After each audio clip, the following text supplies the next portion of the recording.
ชีวิตเราต้องดิ้นรนน่ะหาเช้ากินทั้งวัน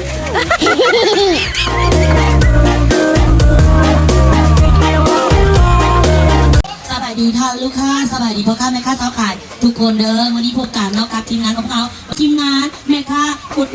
ตุ้ยแถวนี้ต้องมีเครื่องดีๆถึงค่ะราคาพิเศษเนาะทั้งชื่อและคุณภาพดีจากบริษัทโดยตรงเลยเด้อมันมีแบบราคาโปรโมชั่นเลยมีทั้งเครื่องใช้เครื่องกินเนาะหลากหลายสินค้าของพวกเขามีขนมแซ่บๆมีประแดกนัวๆทางด้านในและมื้อนี้ยังมีน้ำมันมาใหม่เนาะเป็นน้ำมันคริสตัลเด้อมาใหม่ๆหมาดๆเลยสำหรับฮอบนี้เนาะได้มาฮอบทวีตเลยเด้อเป็นไหนที่น่าสนใจน้ำมันที่ว่าดีต่อร่างกายเนาะตัวนี้มีวิตามินอีมีโอเมก้า3 6 9อยู่ในนี้เนาะกินดีมีประโยชน์ครับ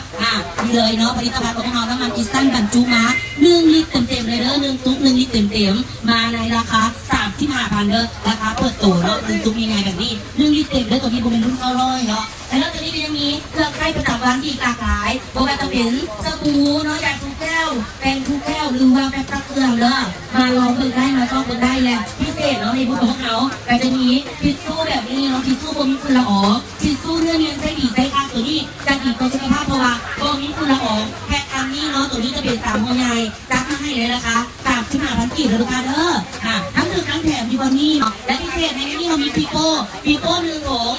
มาในราคาพิเศษสุดๆ18,000 กีบเด้อขนมปีโป้18,000 กีบต่อร่างเจ้ามีทั้งแบบรสแบบไม่รวมแล้วก็รสโคคาโคล่ามาเลือกกันได้เทสโต้กับราคาดีแล้วเทสโต้กับ30,000ปีโป้มา18,000 กีบเจ้า